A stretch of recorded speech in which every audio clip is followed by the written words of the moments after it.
Welcome to All Things Moore County, Moore County's weekly radio show, highlighting the many facets of the Sandhills. That includes real estate, lifestyles, community, and neighborhood. And now, from 4 Properties, here's your host, Bill Sahadi. Good morning and welcome to the talk show, All Things Moore County. Dorothy, we, about a year ago, in August actually, so it's been about a year. Yeah, it has been a year. We had the privilege of having some of the members of the Trinity Community Outreach Center come on and speak with us. They did a benefit last year for the church's outreach center to provide educational tools, music, arts to students after school hours. The Reverend Dr. Paul Murphy, who is with us today, had his family perform at this benefit, and I had the privilege of being there. It was outstanding. That's good. There are so many people who are familiar with the Murphy Family Ensemble, and so many people who are not. And this year, on the 23rd of August, there's going to be an evening of dynamic music at the Owens Auditorium, which we are here to talk about with the Reverend Paul Murphy. Good morning. Good morning. How are you? Great. You have brought with you some friends, some guests, some family members, and we can talk with Miss Gloria McNeill.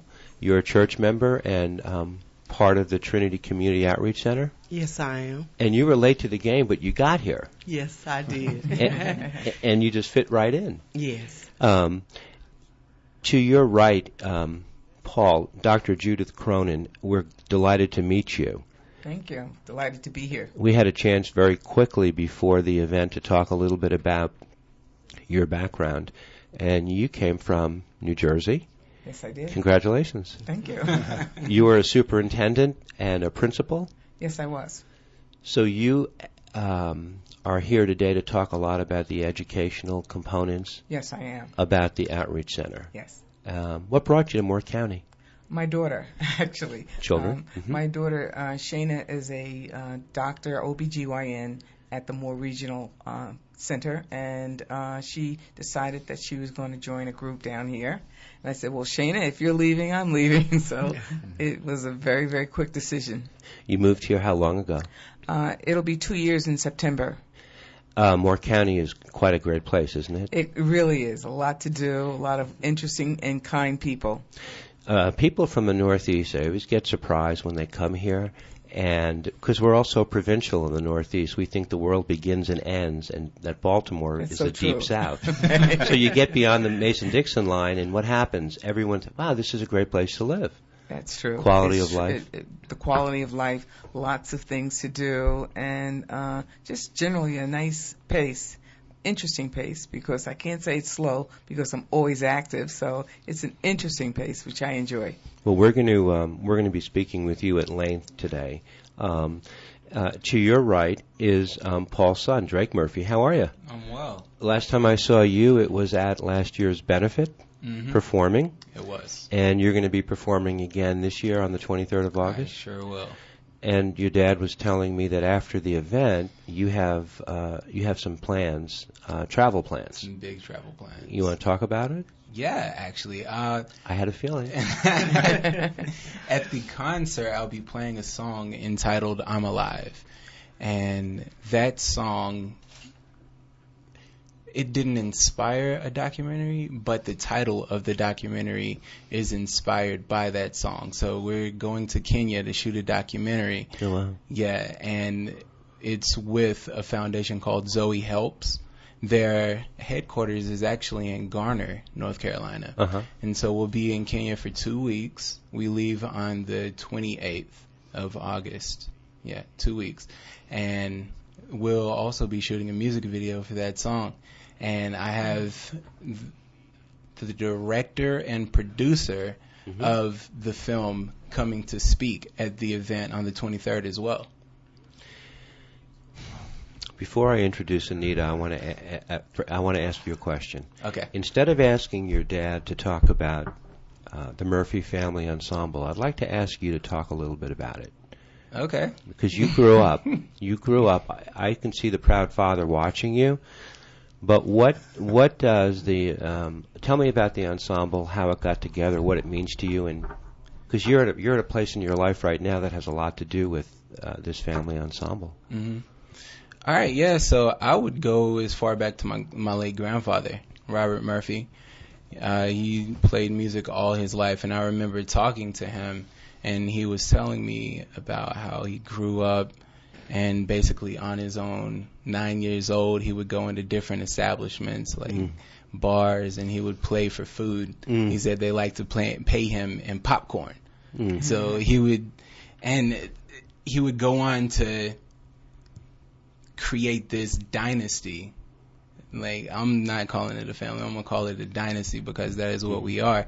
And it just branches out into so many different areas. It doesn't stop at music. My sister is in film and television, and she's got some huge news that I cannot speak on. I really want to speak on it, but I am not at liberty to do so because of the non-disclosure she signed. But back to the music, we will be there. Anna, she'll sing the bulk of the songs along with my dad. My cousin Gary will be playing drums, right? Yes. Gary's playing. Okay. Are you crying, Dad? No. Okay. You know what? No. Just had something in my eye, that's all. Okay. So your father, that was your grandfather that might have been your first inspiration. Definitely. But number two might be sitting over at the corner of the table, huh? Oh, yeah. And it's crazy because I remember back in the day when I was a kid and didn't know anything about music theory, he would sit us on his lap and play different chords and ask us how it made us feel. And he would play a minor chord, and he wouldn't tell me that it's a minor chord. He would just say, how does this chord make you feel? And I'd be like, oh, it makes me feel mad. He would play an augmented chord, and I'm like, oh, it makes me wonder. And then a major chord, oh, it makes me happy. And then a major 7, and I'm like, oh, yeah, I really like that one a lot. And how that translates into today, I'm out also doing all the music for the film that we're shooting. And I have to dig back from there and play, and I have to generate a mood. So that experience right there has prepared me for this film, creating the music. So when somebody's talking about something that makes them feel sad, I have to play some sad music. If there's a happy moment, I have to play some major chords, so on and so forth. So you got in the gene pool, you got your dad's good looks, you got his passion, right? Obviously, and so did your sister, I think. Oh yeah. And so did your whole family. Yeah. With the different chords you were talking about, the theme of the show is music speaks faith. Music speaks a lot of emotions, doesn't it? Oh yeah. Paul, faith is not an emotion, but it is it's a place to stand, isn't it? It is, and the thing that I'm most fascinated by at this point in my life is the way in which music speaks to the various tenets of faith. Right. You know, what does music have to say about grace, mercy, hope, goodness? What does it have to say about community? A mentor of mine for some years, Jeremy Begbie, served in Scotland at the St. Andrew's School, and I believe his department at that time, some 20-something years ago, was called the Theology of Imagination. And there he was in conversation with artists and visual artists, authors, filmmakers, architects, composers, and so on, even chefs. And they had this thing going about creativity, what was the impetus of it, and the opening words of Scripture, of Holy Scripture, in the beginning God created. So that's always been like a double-click moment for me, thinking, well, if that's, the very first attribute mentioned of God, well, to what extent then is creativity in the conversation, of faith? And it's easy to suggest that the music that's most most usually associated with the faith, namely church music, whether it's gospel or sacred music and the Gregorian chants or whatever. There is a relationship there. However, I hear regular songs, sometimes even without words, that, I guess as Drake mentioned, that evoke certain feelings, that speak to certain places in us as human beings. And I make this decision saying, well, that sounds good. Well, what is it about it that makes it sound good? You hear this particular, what's going on in this music, is the deeper question. And so one piece that I will perform on that evening is a piece called Naima by the composer John Coltrane. He wrote for his wife, and the piece kind of floats over one note. And in the classical sense, we call it a pedal point. So there's this one note that's kind of floating there. And by the way, Dr. Larry Arnold will be playing bass, so he'll be on that one note for quite a while. But all of the other things that happen on top kind of, for me, is a reflection of life. We're going through this thing. There seems to be all of this change that's taking place up top, but yet knowing the stability that's down on the bottom. And that one note, namely God, who doesn't change. He's always there with us no matter what we're going through, no matter how tense the chords may be on top. There's still that stability. So the relationship between the energy up there and the stability down there speaks volumes into hope. Because we all go through challenges in life where we may feel hopeless, especially during a time of death, time of struggle, and we're praying, for resolution. We're looking for questions, and it seems that the answer is not there. Sometimes even that God is not there. But certain pieces of music basically affirm the fact that the resolution comes at the end, at the point when that resolution comes, everything else that happened that preceded it makes a whole lot of sense. So that's kind of what I hope to do in this particular performance, is intermittently have conversations about the various pieces.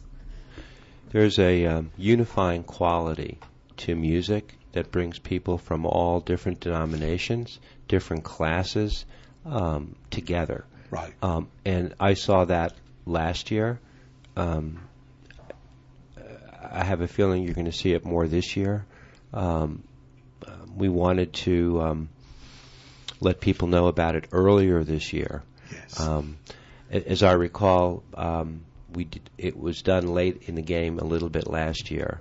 But, yes, it was. But the Outreach Center is a work in progress, but you're very close to putting all the pieces together to make it fully functional. Yes, we are. In fact, we're so very thankful and appreciative for all who participated in the efforts from last year to get us to the point, as was mentioned earlier, for to be able to receive the occupancy certificate and then I guess most recently, the appliances that are there in place now. Yeah. And very soon, the same type creative energy that will definitely be there in this concert, will also be boiling there inside that building. And well, you're referring indirectly to the lady who is sitting to my left, who I was actually going to introduce first, and that is a friend of mine, Anita Emery. Yes. She's a friend of mine in our real estate business.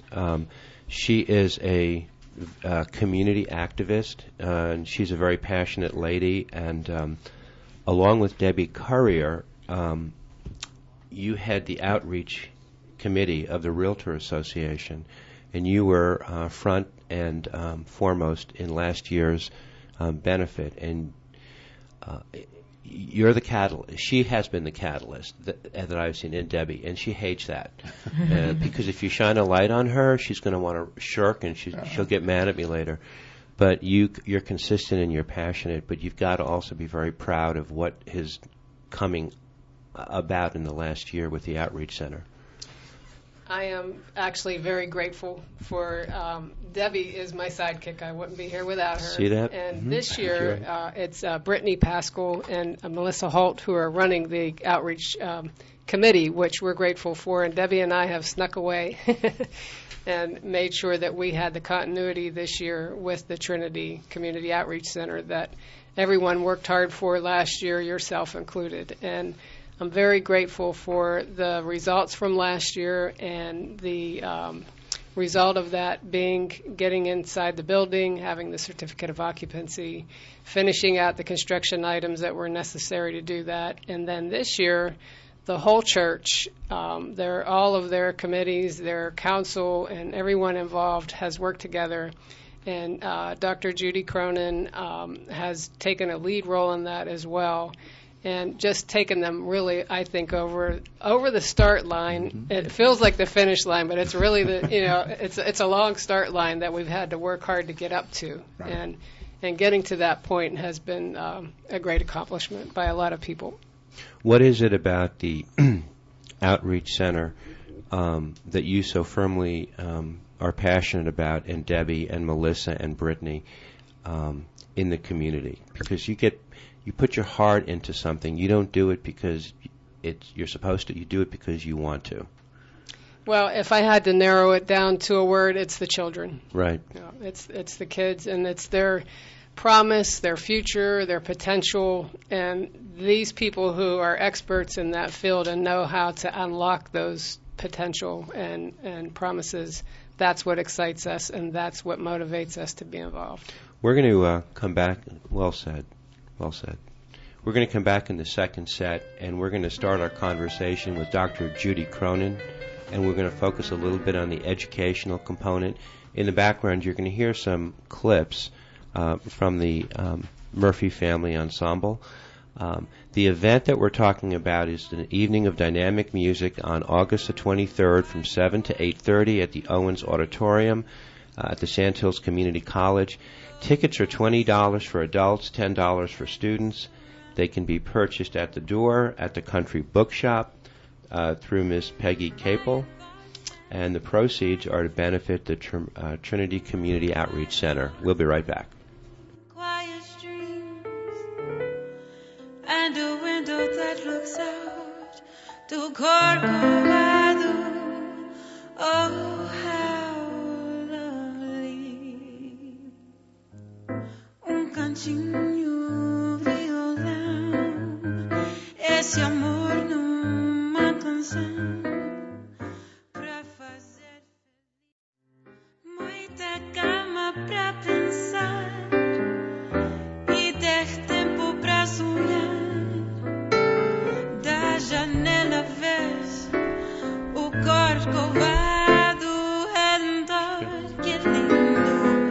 Welcome back to our second set. That was Paul's daughter and Drake's sister Anna.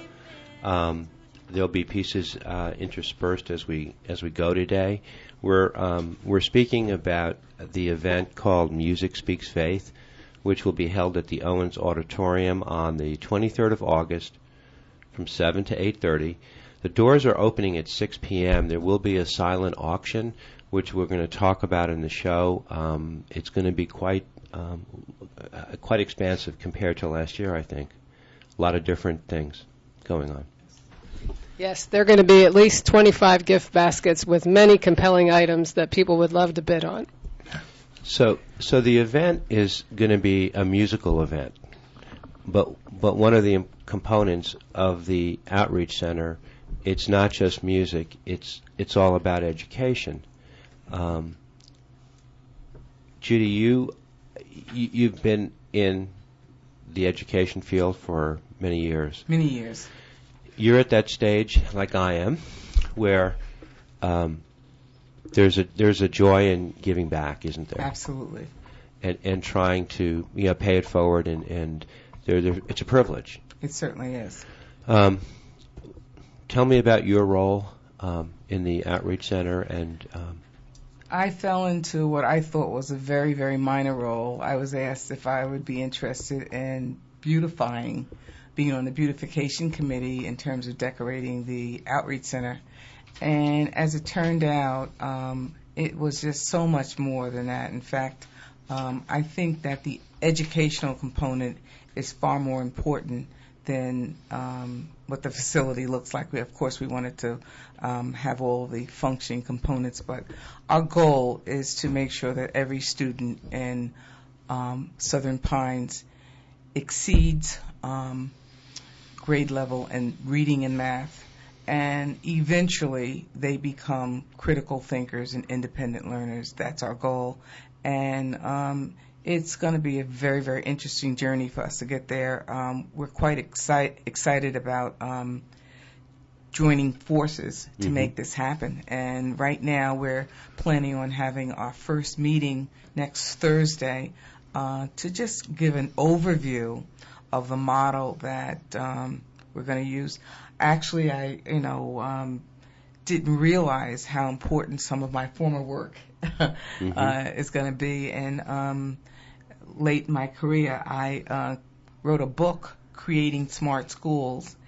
And this was a process and me really sharing with other educators what's critical in providing good instruction. And the interesting thing about this model is that it works in any setting, whether it's rural, urban, or suburban, and that it also can be used whether the students are from high income, middle income, or extremely wealthy. It starts with the students where they're at. And we are going to be looking at the two components of this program on Thursday to see how our students in Southern Pines are going to be able to benefit. And actually, it was really, really exciting. It seems like one thing falls into another. And I had the privilege of facilitating a workshop last week where I was teaching the mentors at the Southern Pines Literacy Council just how to go about teaching adult beginning readers to read. So all these things fall into place, and of course I'm looking forward to working with Gloria. Yes. We've been supporting each other, and she has some very interesting kinds of programs that affect beyond education to make sure our students have a good foundation and good morals and avoid some of the pitfalls in our society. And don't screw up. Yes, that's right. Right. And Gloria, the passion that I have, Dr. Kronin has a passion for educating the children. Right. So my passion is for the parents, because we have a lot of parents who have substance problems. So as we educate their children, we can educate the children too with the substance, because that's a problem, advertisements, social, and everything tunes on alcohol and substances. So now we have to educate the mind. We start with the mind, educate the mind, to let them know about what substance abuse can do for the parents and the children. The center is an extension of school. Yes. The children go to school, but after school hours, that's when trouble happens. Yes. And so is your big picture vision that they will have a safe place to come after school? Yes. To get the training, or to have things repeated and drilled in so that they stay on the straight and narrow and don't make mistakes? Yes. Have you ever been around a room full of 7th and 8th grade students? I sure have. Trouble in paradise, huh? Because I guess you're teaching them to make good decisions for themselves and to be disciplined. Isn't that part of the underbelly of all the teaching? Yeah, and I can't emphasize the importance of inspiring students to become critical thinkers. And we're going to do that through Socratic questioning, getting students to ask why, and support what they're saying. And there's any number of strategies that the teachers, when I say teachers, I mean the members who have educational backgrounds, will be exploring to make sure that it's an interesting experience, but one that will enable them to really pick and choose the career of their choice. So it's going to be some very, very interesting kinds of strategies. Another strategy that we're going to be focusing on is the cooperative learning model. And we are going to be, the big emphasis is for the teacher to say as little as possible and the student to take responsibility for his or her learning, and hopefully in a team experience, so that this experience can be transferred into the work world, to college experience throughout life. So family. So it's going to be some very interesting kinds of strategies that, and again, it all started when I decided that I was going to really examine what works and what doesn't work in the classroom. Anita, when I was in grade school, I worked so hard at trying to hide out. I guess that's what you're trying to prevent, huh? Yes. People like me. Yes. I was looking for ways to hide from the teacher. If I didn't see her, she didn't see me. That's not going to happen under your guidance, huh? No, I think that, we want them to have, and of course music, creating music, dance. All of this is going to be used as vehicles for instruction. For those people who don't know, the Trinity Outreach Community Center is located in the heart of West Southern Pines, off Pennsylvania Avenue. It's a fantastic facility. You've got to be very proud of it. And, yes, we are. People can come by and visit it and see. Well, I remember you had some videos last year. Will you have that this year to introduce the center again to the people who come to the event? Actually, the video is still up online on YouTube. I believe it's Patrick Phillips who did it with Aerial Innovations. Oh, yeah. But yes, that we'll have that played during the intermission, and we can post that on the podcast. Oh, excellent! I think that would be we can just add on to it for you. That would be great. The evening is August the 23rd. The location is the Owens Auditorium at the Sandhills Community College. $20 tickets for adults and $10 for students. You're doing this at a time when people are coming back into town, as school is going to start up very shortly. And you want to get the students, you want to get the parents, Gloria? Yes. And it could be a godsend to a lot of parents who want their children to have a place to go, especially if they're working, and if there are two parents working, it's sometimes hard to play mother and father, and disciplinarian at the same time. Yes. Yeah. How long have you been with the church? I've been with the church all my life, born and raised at Trinity. Is that right? Yes. It's amazing. We don't always have so many local Moore County people all their lives who are on, because we have so many transplants. So that's so you've seen a lot of changes in Southern Pines. I've seen so many changes. Even when I moved to Durham and lived for over 18 years, I came back, never joined another church because of the passion for my family that lives there, and for the passion that the people who surrounded me with so much love, during my difficult times.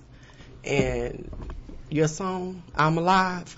I'm alive because of these different people. I led the path of substance abuse. That's my passion. In different areas, it holds so many different memories. So I want to come back and give to these people, all the people who I know their story. And I want their children's story not to go that way. That's right. And with Dr. Kronin's educational background, I feel God has just led us together.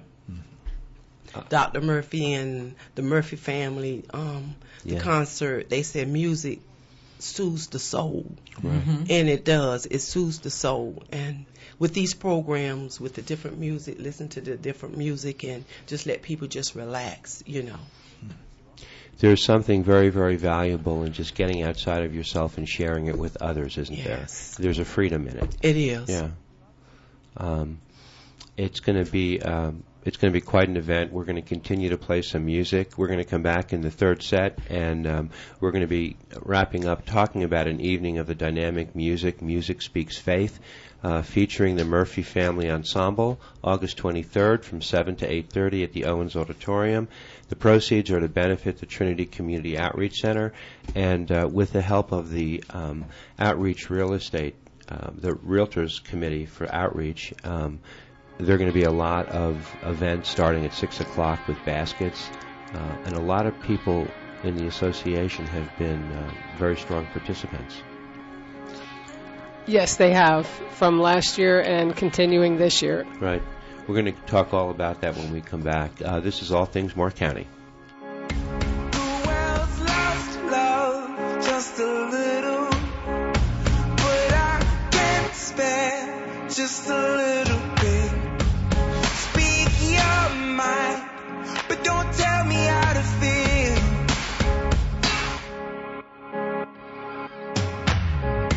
If we could meet in the middle, I'd lose my pride for a little bit. You could speak your mind, but don't tell me how to feel. Don't tell me how to. Maybe I would surely give you the keys to my heart if you asked me to.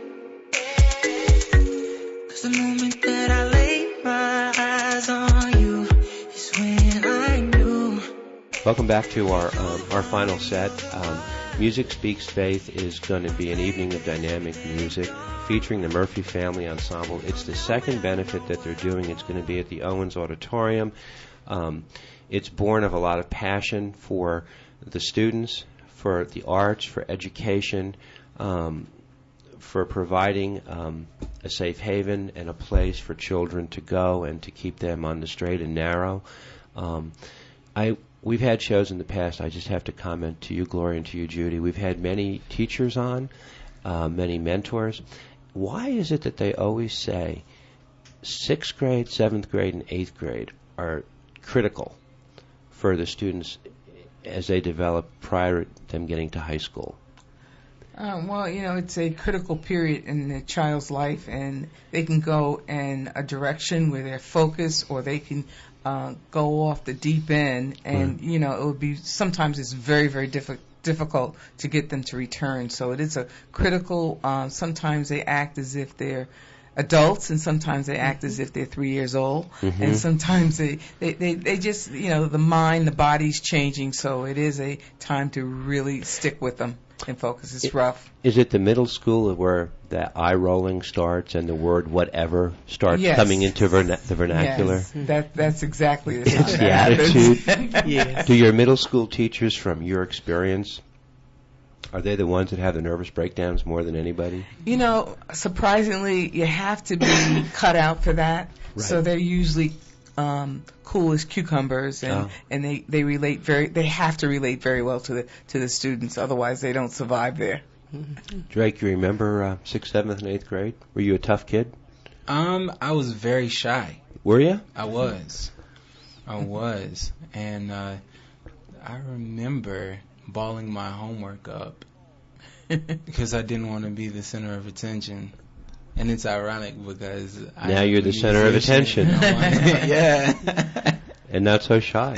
Yeah, so I totally agree that those are very important stages in, me as a male, and in a young man's life. And he's bringing up an interesting point, peer pressure, Oh, yeah. You start doing things that are more important to what other people think of you as opposed to what's best for you. So all those things combined, it's a very difficult period for the teacher and for the student. Yeah.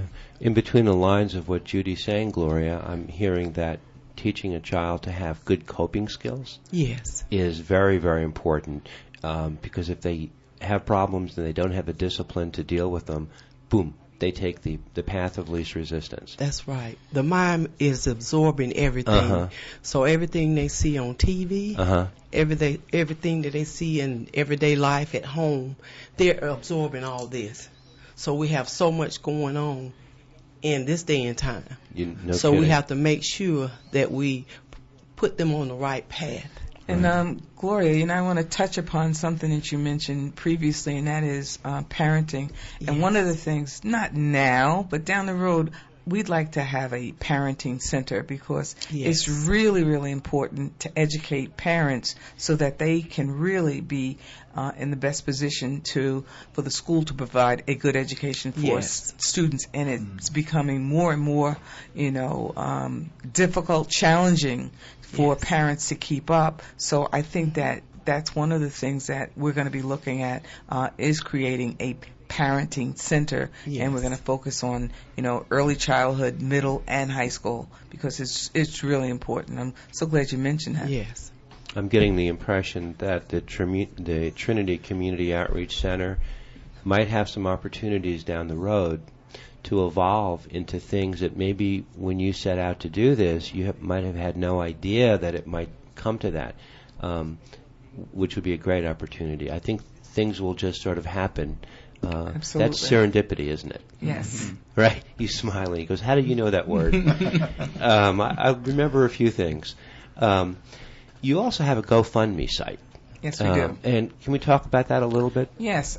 We have a GoFundMe site because it's really important for us. It's urgent that we complete the furnishings at the Trinity Community Outreach Center. So this has been critical in terms of us moving forward with the kinds of items that we need. I mean, we were just so thrilled when we actually raised over $1,200, which enabled us to really put a dent in the monies that we needed for our appliances, and I can't begin to tell you how happy we are with that. But they're going to come in for so many purposes to support the educational components. And when we think about education, we really, and even the training, we're going to want to have want to use PowerPoint. We're going to need all kinds of equipment. So it's going to be really, really critical that we just really keep our GoFundMe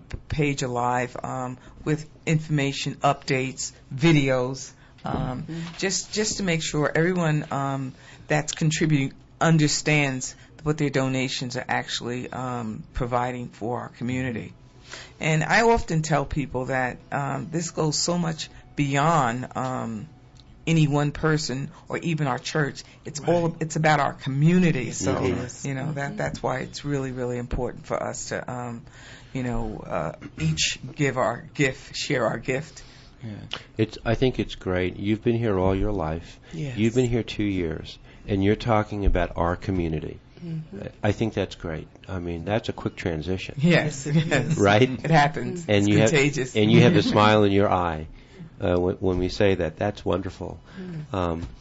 There are going to be a lot of musical events that evening, but the doors are going to actually open at 6 o'clock, and there's a big silent auction that will be going on as well to help raise some funds in addition to the show. I'd love to hear about some of the things that are going to be auctioned off.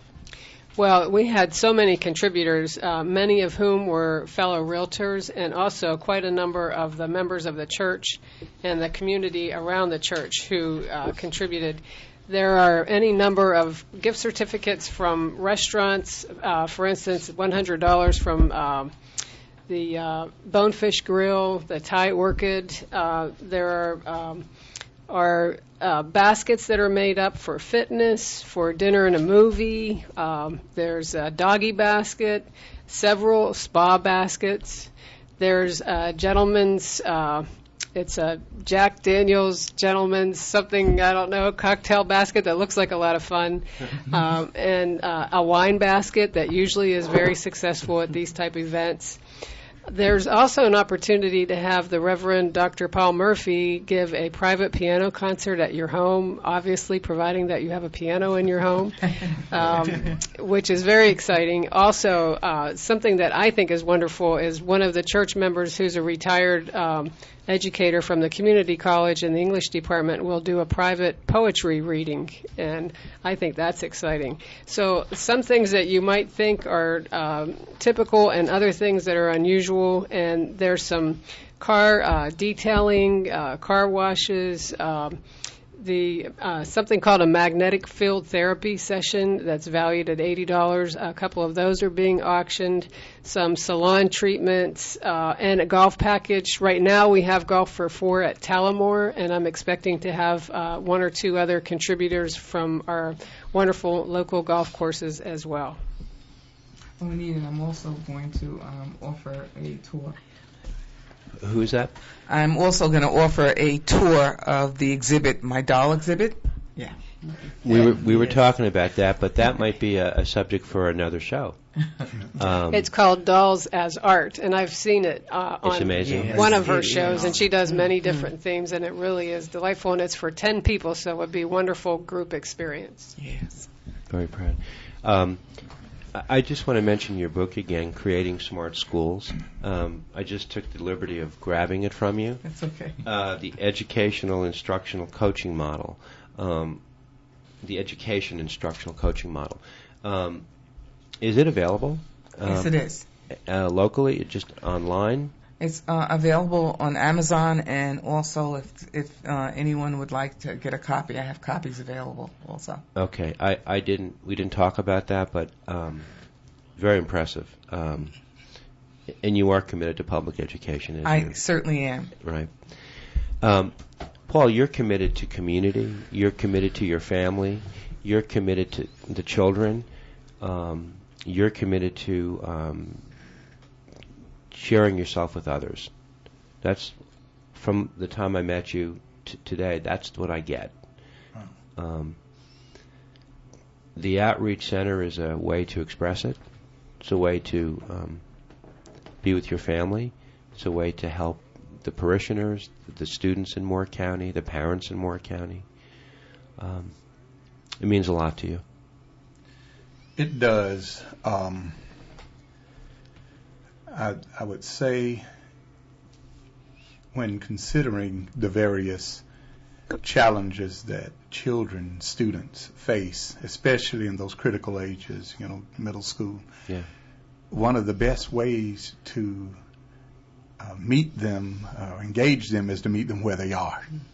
In fact, you should have known my father. He never did that, Nick. One of the, I guess, most powerful statements about God's love for us in the Christian tradition is that the Word became flesh and dwelt amongst us. So to really make our faith witness a very tangible witness, to find out, well, where are these kids? What are their interests? And to create an environment and an opportunity for them to participate. In particular, many young people who have cell phones, I think about every kid has one, in some of their activities, they have these apps where they call themselves just making beats. When they're really composing, they're using the exact same materials that Mozart, Brahms, and the others use, and they're putting these things together into rhythms and into pitches, and so I'm thinking that along with the very strong educational foundation and making sure that those things are in place, and certainly the moral decisions that are made and ethical decisions, to engage them, to give them that opportunity to discover what it is they can contribute, to find that part of themselves that because it may not be necessarily composing. We're thankful that we have a grand piano there, a Mason and Hamlin. It's a dream piano to actually play, and it's right in a perfect spot for a compositional environment. We've had a Kai A6 organ donated, and it too is just a beautiful instrument. But opportunities for young people to dance. There's a huge space there that's just empty. Right. Move the tables out of the way, and you look out the windows, you see all over Southern Pines. Right. And I'm sure downstairs we'll have places for the visual arts. Just pushing paint across the canvas, and whatever that child's artistic aptitude may be. Right. We want to have it realized. We want it to become flesh and dwell there at Trinity Community Outreach Center. And the most beautiful thing that I've discovered in ministry is that any time one goes into the process of being a blessing unto others, we end up indirectly being most blessed ourselves. And I think one of the greatest blessings for the church is to participate in these endeavors and to engage the community to make a difference, so that when the kids come out, and I've seen it. I've literally seen as these kids, my personal children, Sharon and I have, I remember the day when we decided to give up our school checks to buy a hard disk recorder. We said, well, we realize that we're going to do this, that this means that we're going to eat beans and rice for about a month. But we were able to purchase the hard disk recorder.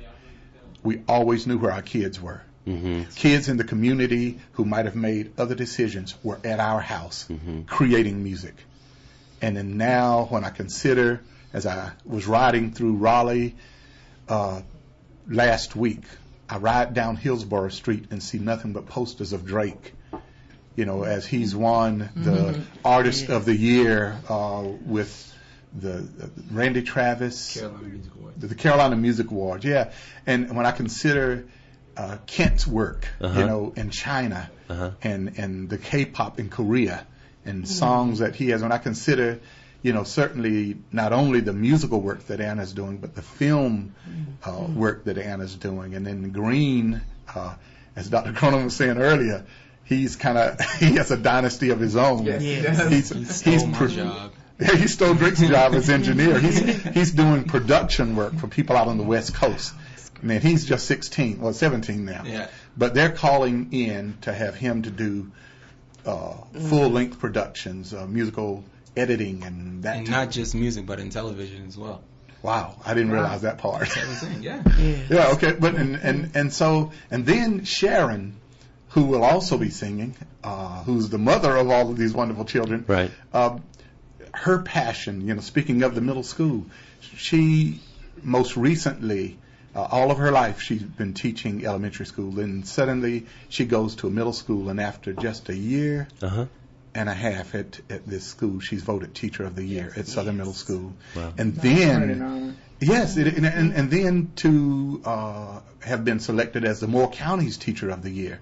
And it boils down to the basic passion that she has for making sure children love to learn, that they love, and basically what has already been articulated around the table. Right. So when considering as a pastor of a church that we have an opportunity to make use of a facility that will touch lives not only of children but of adults and senior citizens, it's I guess I need to save the sermon for Sunday. The Trinity Community Outreach Center is everything is going to be everything you just said, and it's going to be everything just the way you said it. And when you get to see your children and other children evolve and grow and rise above, yes, nothing is more rewarding, and that's the inspiration that people will see when they come on the 23rd. By the way, August 23rd is a Wednesday evening, which is a really great time because it's not going to conflict with any weekend activities. So it's a great middle-of-the-week event. What do they call Wednesday? Hump Day? But this could be Inspiration Day. Yes. And it's at the Owens Auditorium, August the 23rd, Wednesday evening from 7 to 8:30. Tickets are $20 for adults and $10 for students. You can purchase tickets at the door. Come at 6 o'clock. There will be a great silent auction. You can purchase tickets at the Country Bookshop or through Ms. Peggy Capel. And we just hope to see a lot of people in the community out there, and we wish you all the very best of luck. And I just have a feeling we're going to see you back here again. Thank you all. Dr. Kronin, Gloria, Paul, Dre, and Anita. It was a pleasure. Best of luck. See you that Wednesday night, the 23rd. Thank you. Thank you. Thank you. Morning, sun is rising.